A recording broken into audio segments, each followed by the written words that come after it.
we've celebrated the 4th of July, and now we're here to celebrate another great American hero, Frederick Douglass.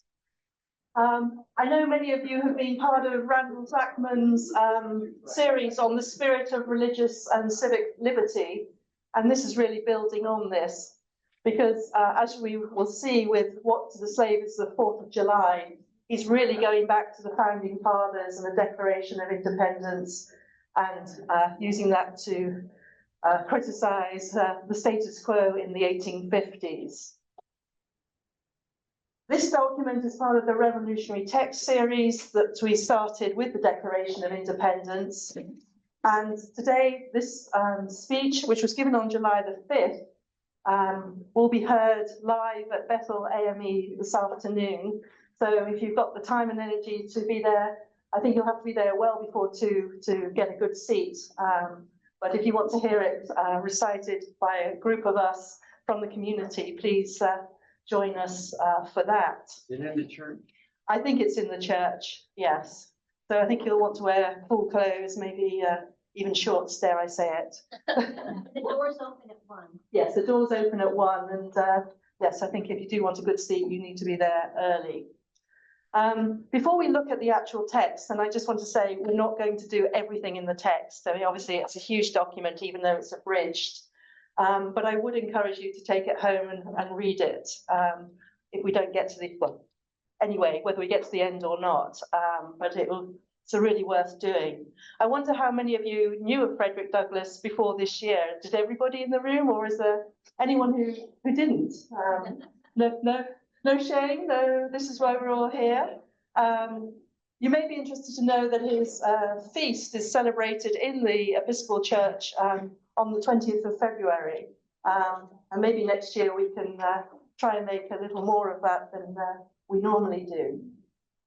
I'm going to spend quite some time on his biography because it really situates the document that we will be reading together in a minute. I think it's no exaggeration to say that Frederick Douglass was one of the most remarkable men in American history.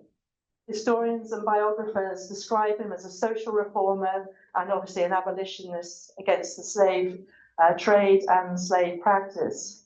His peer group were leaders of the social and political movement of the 18th and 19th centuries that sought to immediately end slavery and the transatlantic slave trade. He was reckoned to be one of the greatest orators of his era, and his speaking schedule is unbelievable when you consider that he was traveling around, if he was lucky, by train in the mid-19th century. He was also a writer, and he wrote 3 autobiographies throughout his life in which he reflected on it. And depending on which one you're reading, it has a definite tinge of that era that he's writing, and he's obviously reworking things and wanting to communicate the cause of anti-slavery. As if that wasn't enough, he attended the first Women's Rights Convention in Seneca Falls in 1848, and he also helped found the first Black labor union in America. He is said to have been the most photographed American in his time, but even these labels and achievements do not do him full justice, as he led one of the most extraordinary lives a human being ever could have done, starting off in chattel slavery, only 80 miles from this church. So I'm going to spend some time talking about this. This is a fairly recent biography of his, about him. As you can see, the bookmark, that's where 1852 falls in the biography. So you can see there's a very rich life after this document, and I will be talking about him probably up to 1852. So, but a really great biography, even a little intimidating. So Frederick Douglass was born into enslavement on the eastern shore of the Chesapeake Bay in Talbot County, Maryland, around 1818. It's a little bit vague because there aren't good records kept of the births of enslaved people. His full name at that time was Frederick Augustus Washington Bailey. He was the son of Harriet, and most likely the son of his mother's white enslaver. Because she was hired out for farm work, he rarely saw her as a child. He lived with his maternal grandmother, Betsy, who was also enslaved, but his maternal grandfather was a free man. Harriet gave birth to 10 children. As Douglas wrote, my poor mother, like many other slave women, had many children, but no family. And she probably died when he was 8. Like many enslaved people, he was passed around by his owner to other family members. He was relatively fortunate to end up in one household in Baltimore, where he was taught by Sophia, the wife of Hugh Auld, the alphabet against her husband's wishes. Douglas later described her as a kind and tender-hearted woman. Her husband, Hugh, believed literacy would produce a desire for freedom, and so he was against the lessons. She eventually took on her husband's view, and Douglas came to believe it also from a very different perspective. Therefore, he was driven to take any opportunity to learn to read and write on his own, which makes his oratory and his writing even more amazing. Baltimore was to be a special place for him. Later, as a young man, he was to have 3 other transforming experiences there. It was there he acquired a trade. He was sent by his owner to work in a shipyard as a ship caulker, and of course he didn't get the wages, they went back to his owner. The second was that Douglas fell in love with Anna Murray, a free black woman. Together they successfully planned for Douglas to escape slavery by traveling north by train. Anna later followed him and they married in New York before moving up to Massachusetts. The third transforming experience concerned his future vocation as an abolitionist. He became a Christian during this period in Baltimore, and he first came into contact with Christianity as a personal and real experience through white ministers, but it was a black lay preacher and then a layman who really nurtured his faith. From these encounters, he acquired a rich religious and moral language steeped in the Bible, so that he would later then be able to communicate and convict fellow Christians on their own terms. So a lot of his writing is full of biblical allusions, religious metaphors, as he condemns the hypocrisy of churches. And that's one of his main themes of all his oratory, I would say, certainly up to this point. But it's always clear to distinguish between the Christianity of Christ and the Christianity of America. Those are his 2 distinctions, you might be pleased to know. And we'll see so much sort of bitterness and powerful criticism of religious slaveholders and clergymen, who he particularly gives brutal attacks, feeling they are sinful and cynical and that they are wolves in sheep's clothing. He tries to join a white church. It's not a good fit for him, and eventually he becomes a member of AME Zion Church and a licensed preacher. So up in Massachusetts, he changes his name from Bailey to Douglas, and we can talk about why later, and begins to use his gifts for oratory to communicate the reality of slavery, not only in the South, but the racism in the North, drawing very much on his own life story to make it real to his audiences. And he's always going on about the gap between America's promise of freedom and the lived reality of many people. Alongside personal harrowing accounts of cruelty and violence to men, women, and children by slaveholders, he denounced the racial segregation that exists in the North, especially on transport, which he commonly experiences, and also for the support for the colonization movement. The idea that some people, including people in this church, the idea of returning Black people to Africa, because they will be happier there, and probably people advocating it would be a lot happier. They're not really Americans. What really shocked me reading this book, which I never really thought of, was how much personal violence he experienced just as a preacher or as an orator. One expects it sort of in slavery, in enslavement, but it's amazing how many personal and physical attacks he undergoes during his vocation. He is fortunate that the prominent abolitionist of this era, William Lloyd Garrison, hears him speak when he's up in Massachusetts, and then he's really catapulted to a whole other level of communication and networks, and he becomes an official lecturer for the Massachusetts Anti-Slavery Society. However, such a good news story has a shadow side because it makes him more publicly prominent. He's still a fugitive legally from his owner in the South. And it's for this reason that he then goes to Ireland and Great Britain for 2 years to sort of escape their possible trying to recapture him. This is an amazing experience for him. He meets early Irish nationalists like Daniel O'Connor, and he has an experience, he claims, of being treated not as a colour, but as a man.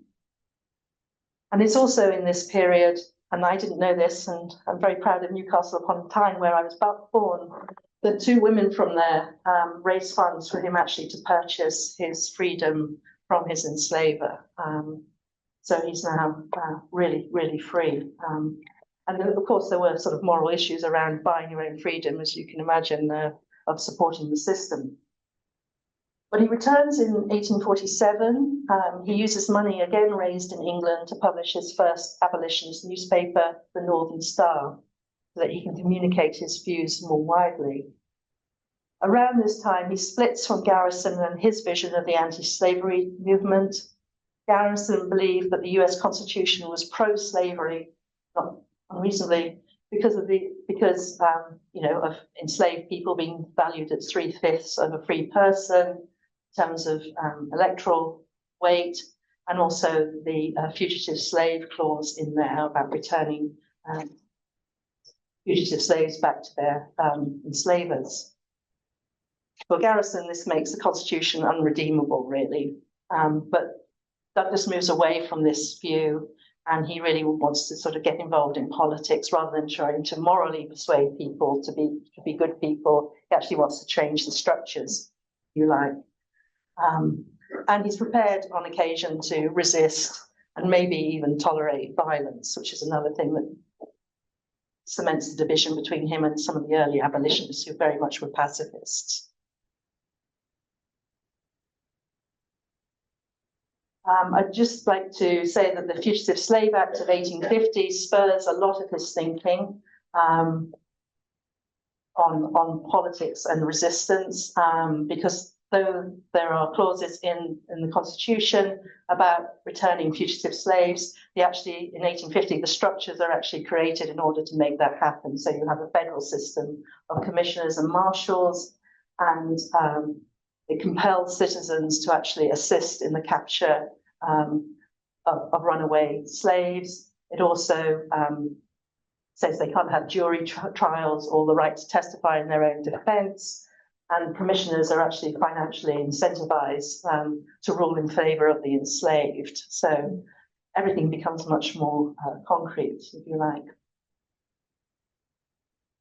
I find this turn in his thinking very interesting, and for us in this town particularly, because it connects to the famous so-called Christiana riot in 1851, when a Maryland slave owner, along with a US Marshal and other relatives, made his way from Maryland to the home of William Parker in Christiana to capture 4 runaway slaves. The owner was killed when a group of armed men resisted his efforts, and 2 of the fugitive slaves were subsequently brought to his home, Douglas's home in Rochester, New York by then, and he helps them escape to Canada. And he's actually facelessly given the revolver that fell from the dead hand of the enslaver, which remains, I think, in the family possession. So he writes then about he reflects on this experience, and he uses it as an argument for natural rights, which are obviously embedded in the Declaration. And he says, you can't you can't get slaves to be committed for treason because they're not protected by American law. In the light of the law, a slave can no more commit treason than a horse. It's one of his great quotes. But he's very grateful to the legal authorities of Pennsylvania for charging people involved in the Christiana riots, because it begins to admit that actually slaves are actually human beings. And the last thing I want to say before talking about the document in a bit more detail is 1852 is a very important year in the anti-slavery movement. It's the year that Uncle Tom's Cabin is published by Harriet Beecher Stowe.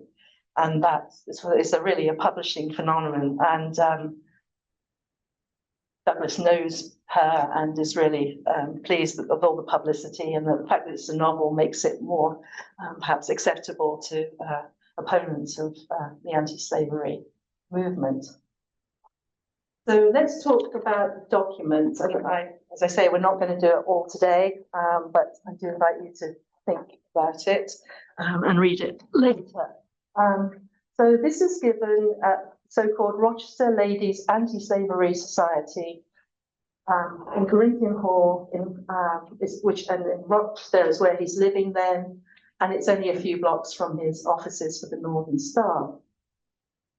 The first thing to say is it's not delivered on the 4th of July. He insisted on delivering the speech on July the 5th, so we're in good company reading it today. And that was partly because it was a practice amongst African-American communities to do so, but also the 4th of July for some in the South was very much tied to slave auctions, and he didn't want to be associated with that. Douglas works on this speech at least 3 weeks before the event. He's very much priming it not just to be a local event, but a national audience, get a national audience. He has it printed in bulk afterwards, and is sold across the country. 600 people are actually present physically on the day.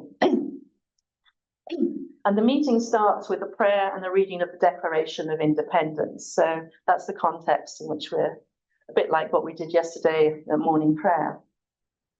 And according to his biographer, David Blight, his speech was like a symphony in 3 movements. And we'll be able to see some of that this morning. So the first movement, I'll wait for musicians to comment on whether that's a good image or not later, but the first movement starts on page 1 and goes to the bottom of page 3.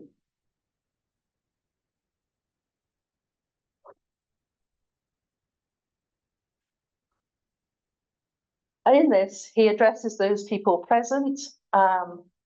He's full of joy about the Declaration. It is the birthday of your national independence and of your political freedom. This to you is what the Passover was to the emancipated people of God. And he talks about the Declaration being a great deliverance. He also goes on to say your nation is so young, it's only 76 years old. And he has a sort of vision of hope about that this is a young country. And then he goes into the story of how the Declaration came to being, starting on the 3rd paragraph down. But your fathers, who had not adopted the fashionable idea of this day, of the infallibility of government and the absolute character of its acts, presume to differ from the home government in respect to the wisdom and justice of some of those burdens and restraints. And he goes on in the middle of that paragraph to say, fellow citizens, that this opinion, I fully accord with this opinion about freedom, and it was a great day, and your fathers were men of honesty and men of spirit, and they were good people. So turning the page, he then talks about the process a little bit more, about how, there was resistance from the British, but your fathers grew stronger as they breasted the chilly blasts of kingly displeasure. But over time, the British admitted your justice, and change came. In this passage, he's sort of he talks about two people. If you look at the third paragraph, he goes very much about brave men. There is always a remedy for oppression, and how the idea of separation arose. But he's very critical of the timid and the prudent in that paragraph at the end. And he says such people lived then and had lived before and will probably ever have a place on this planet.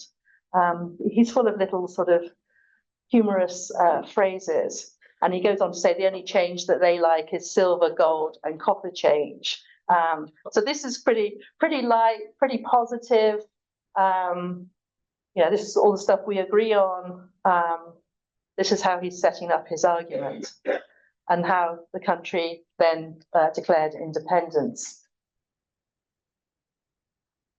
And he's saying to his audience, you should feel full of pride and patriotism and gratitude. And that's entirely appropriate on a day like that.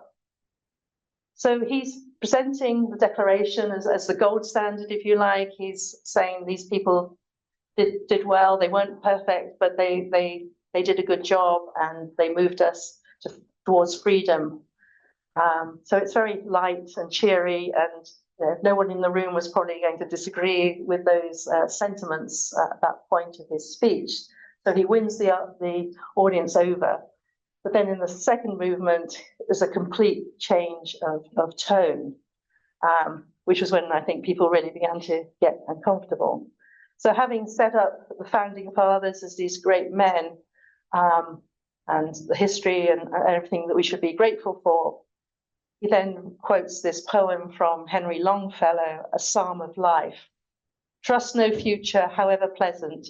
Let the dead past bury its dead. Act in the living present. Heart within and God overhead.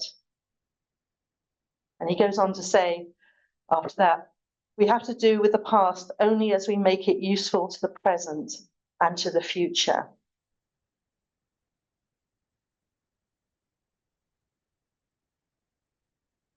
So if you turn the page, we're very much given the idea that we're only entitled to our father's inheritance, if you like, if we are children who also take their values as in wanting freedom and change. He says, you have no right to wear out and waste the hard-earned fame of your fathers to cover your indolence. So he's beginning to be critical of the audience, that they're resting on their laurels. And then he really perhaps goes nuclear in some ways, because he then attacks Washington. Washington did not die till he'd broken the chains of the slaves. Yet his monument is built up by the price of human blood and the traders in the bodies and souls of men. That must have been when everybody had a big intake of breath. And then he goes on to say, the evil that men do lives after them, the good is oft interred with their bones. And this reference to Washington and people relying on his goodness for their own goodness really reflects back to the biblical readings. Jesus saying about the Pharisees that, you're so pleased that, Abraham's your father, but, that's not really good enough. You have to really be like Abraham in a real sense. Then he really does sort of turn on the audience. What have I, or those I represent, to do with your national independence? He's been building up to this point. He's been using language to separate himself from celebrations. And this is where he really does separate himself and become personal. It's sort of a bit rude, really. He's sort of attacking his hosts at this point. Why have you invited me? Not a good look normally. And then he gets actually in, the 4th of July is yours, not mine.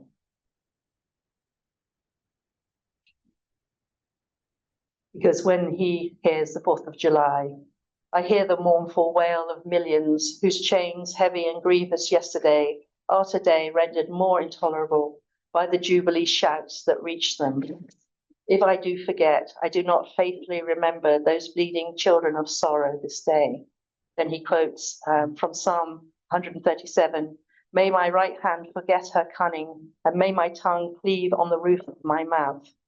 This is a psalm during the Babylonian exile about remembering and being faithful to your history and your people. And then he finally introduces the word slavery in big letters at the bottom of page 4. This is really what he's going to be talking about, not praising 4th of July. And he turns on this,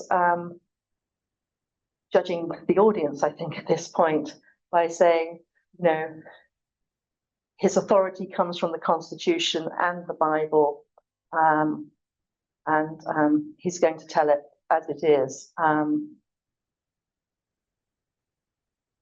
And anyone whose judgment is not blinded by prejudice or who is not at heart a slaveholder shall not confess to be right and just.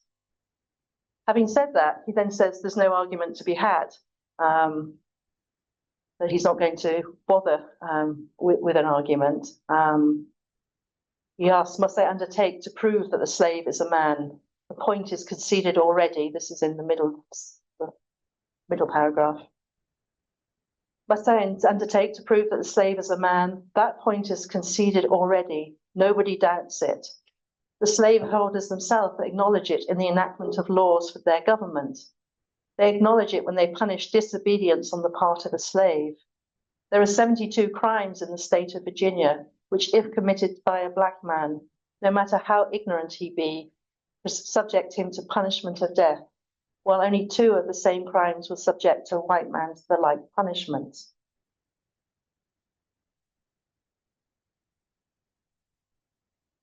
And he says, when you can point to laws that apply to the beasts of the field, then I might concede, I suppose, that the slaves don't have manhood, but you don't legislate for animals.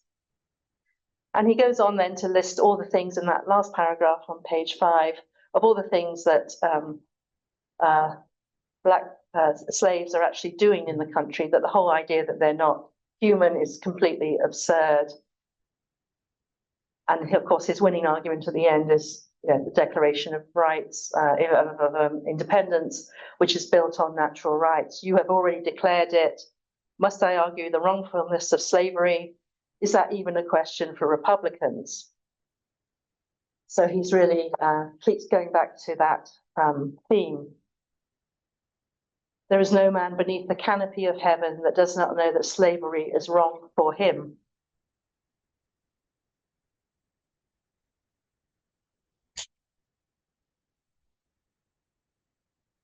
So he's in the middle of this, he's going back in a way to he sees slavery as a blasphemy and the arguments for slavery as a blasphemy.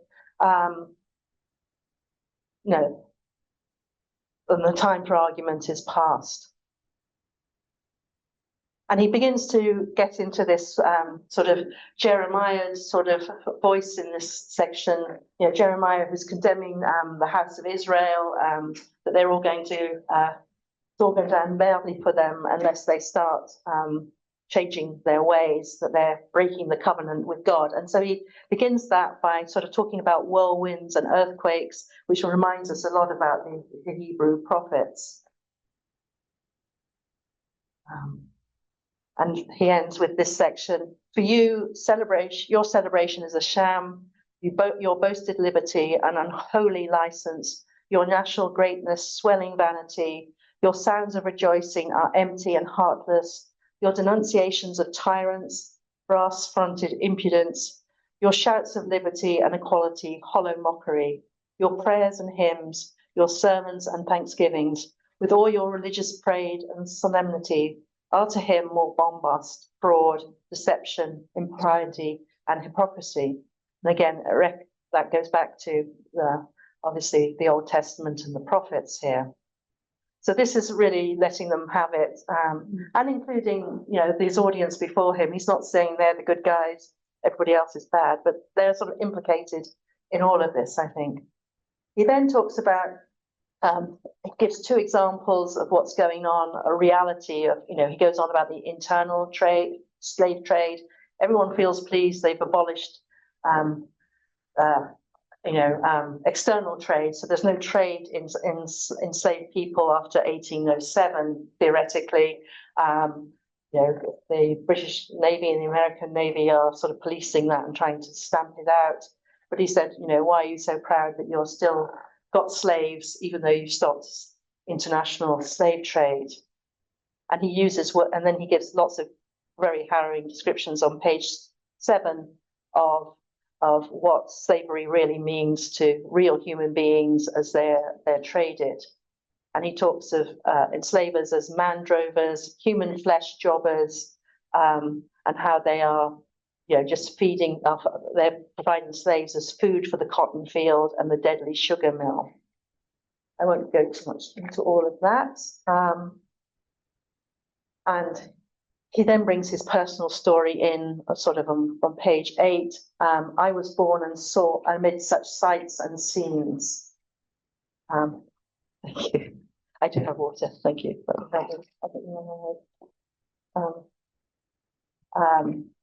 And so we get a bit of his personal story here. And then he turns his fire on page 9 to the whole Fugitive Slave Act. And what makes this really sort of powerful is, there are now enslavers coming back into the North to rescue, in quotes, or retrieve their fugitive slaves. And that really, this is a whole extension of the power of the slave states. The power is coextensive with the Star-Spangled Banner and American Christians, and how the North has been made a hunting ground for men, and who enslavers are engaged in a hellish sport. And so he goes through all of that. Then he really, really does start attacking the churches, saying, the law about retrieving enslaved people is really superseding any other ideas of liberty in the North, even religious liberty, because churches aren't safe places, and the values of Christianity, which he wants to uphold, are being undermined by slavery, practices of slavery, in effect, coming north. So he sees this as a war against religious liberty that churches really aren't standing up to. And he goes as far as to say that, he'd rather have infidelity and atheism than the sort of phony Christianity that is being practiced now in the North. It's a religion of oppressors, tyrants, man-stealers, and thugs, because they're not standing up for the gospel values, as he sees it. But he's also calling them to action while sort of being critical. He's saying, the churches have so much power. Why aren't you using it? You have the religious press, the pulpit, the Sunday school, all these tract societies. You're not powerless. You're complicit in slavery because you are not speaking out and doing anything. And you have nowhere to hide. You've got no excuses. He briefly has a passage about England saying, it's not so much, the churches are much more involved in this, and that they're sort of more real churches than a lot of American churches.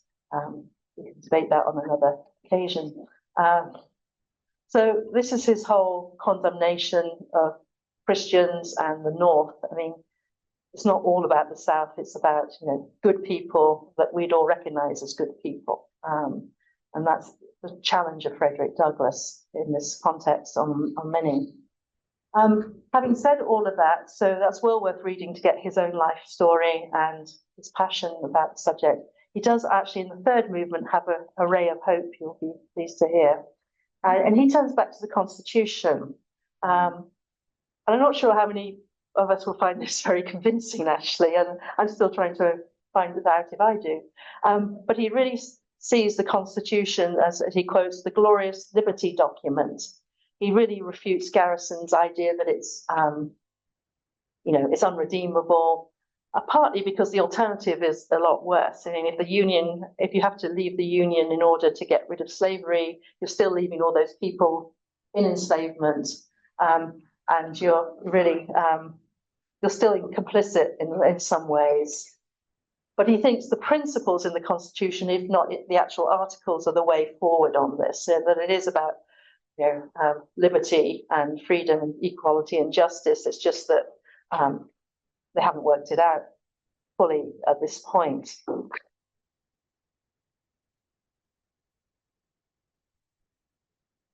So he's looking at principles. So he sees the Constitution as something that really needs to be reformed. That's where the work really is.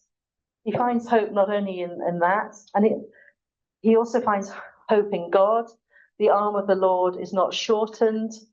He sees the downfall of slavery as inevitable at this point, because it's sort of so rotten, and God will not put up with it for much longer. He also sees hope in sort of social and economic progress, which I found very interesting. The world is changing. There's more connections. Barriers are coming down. Knowledge is increasing. There's more interaction, more technology, and there's hope in the human condition as people work together and enjoy some of these things. And then at the end, this poem, which was actually written by Garrison himself. So it's interesting that he includes this. This is called The Triumph of Freedom. And he tries to end, as all good speeches should do, on hope and maybe encouragement to actually get involved and do the work. So that's a sort of very abridged version of an abridged document. But I think if you go away and read it or come this afternoon, you'll really get the passion and the importance of this. I think it comes alive even as you read it as an individual reader, but I think a public readings will be even more exciting, as we found yesterday, the Declaration. So I hope I'll see some of you this afternoon, and if not, we can have more conversations, because there's so much in this that's rich and would take hours and days to unpack. So I'm open for questions. And okay. What was the racial makeup of the audience? Largely white. Yes. I mean, there would have been some free Africans, but Rochester is very white, and most of the people, I mean, a lot of the prominent speakers were obviously fugitive slaves or freed, as Douglas was. But yes, I don't think there was a lot of them. All right. So that was a question about the makeup of the group at Rochester on the 5th of July. So about how many, what the percent, I don't know what the percentage is, but I think it was a very much a northern white religious audience, should we say. Yes. How widespread was the speech made through the country at the time? I mean, did it get a lot of reaction throughout the country, do you think, or was it? I mean, we're still fighting the same thing, so. I mean, it definitely had a regional, and I think when you read some of sort of Lincoln's and other people's speeches later on, you can see echoes, I think, of some of this. But yes, it was communicated by newspaper and his own newspaper, but I doubt it went very far south, shall we say. Yes. Yes, Deborah. Check the author of the book reference. Is that the one by David Light? Yes, it is. Yes, it is. It's heavy to carry around with you, but it's not a heavy read, so I do recommend that. How long after this was his meeting with Lincoln? Quite a way. Quite a way, because this is how long after this speech was his meeting with Lincoln. I mean, it's probably for 20 years. Well, maybe no, not 20 years. How can it be 20 years? A good 10 years, I would imagine. I'm not sure the exact date on that. But, He had 52, so the war was 60. yes, exactly. So, yes. Yes. You know, my experience is that orators do some exaggeration, or how was he on that in this speech? Like, how accurate were his statistics and all of that, as far as we know? I think, yes, I mean, his accounts, I think, are pretty truthful. I mean, he reworked his autobiography over lifetime, and new things come in, but I think they have the feeling of authenticity. I mean, I don't think they are, it's not exaggerated language. They usually sort of reported, what actually happened. And yeah, I mean, obviously he's an advocate and promoter of anti-slavery, but and some people sort of attacked him for not being having been a real slave, but he brought back his freedom. He was always prepared to show people his body if they really wanted to see it. I mean, he was always up for making the argument from some reality. I mean, obviously a lot of his experience was very traumatic. I mean, just reading this book, there's some pretty awful things that he wrote about.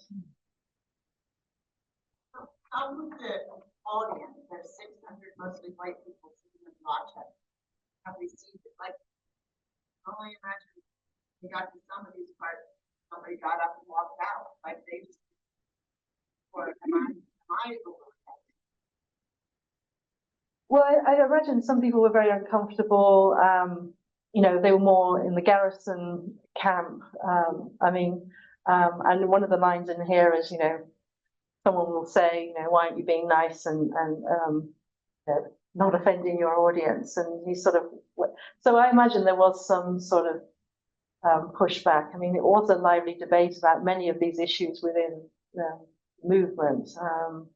And I expect people generally don't like being included in some of the bad guy category when they think they don't belong there, unless they all thought it was about the person next to them. Yes. It's interesting that he makes so many comments about slavery, but we're still facing the same issues, just without being people. Black people are free, but the same issues are in our society now. It's just remarkable. I think it's still it reads perhaps appropriately, it's still very critical of the churches and all us good people in here, whatever, issues that we feel really strongly about, and race is one of them. So I think it's always very convicting reading this, wherever you put yourself.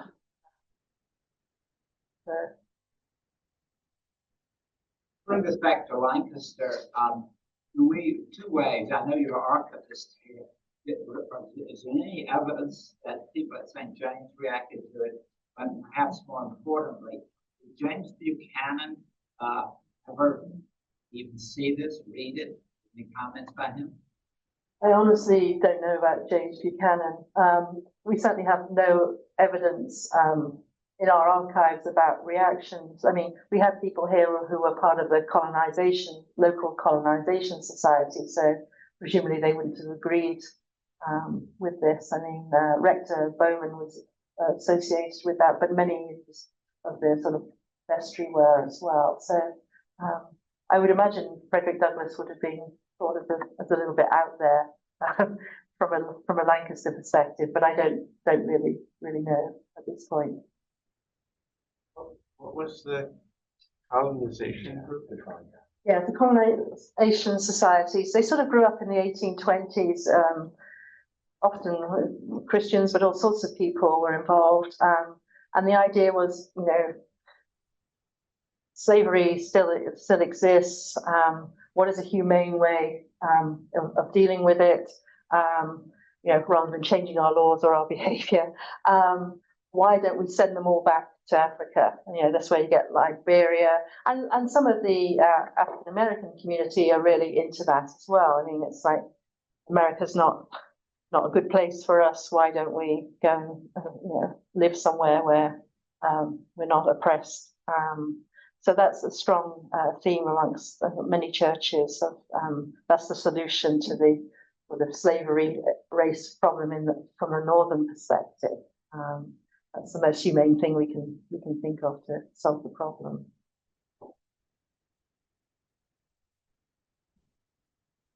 Joe. I regret that every year.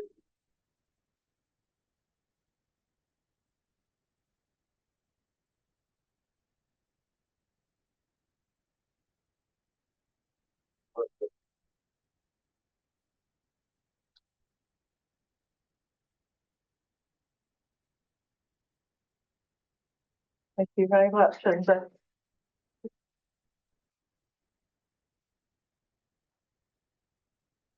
it's also same for me. I mean, delving into this stuff, you know, we've all got different levels of knowledge and experience, but actually sitting down with this in a concentrated form has been a real gift for me.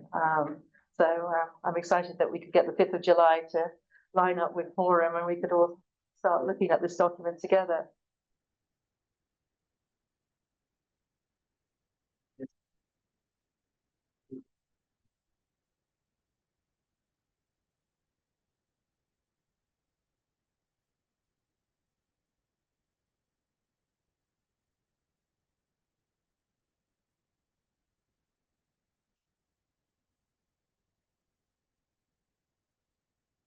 Well, he was just so well read. I mean, he loved Shakespeare. He was a big fan of Robbie Burns as well, which is where the Douglas sort of comes from.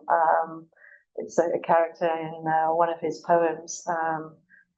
So he had a great love of Scotland. I'm sad Clark's not here to bathe in that piece of knowledge. Yeah, I mean, you just reading bits of this, you can see that. I mean, this is a very impressive speech. Full stop, let alone when you know a little more about its context. Yeah, sorry, I think Jim.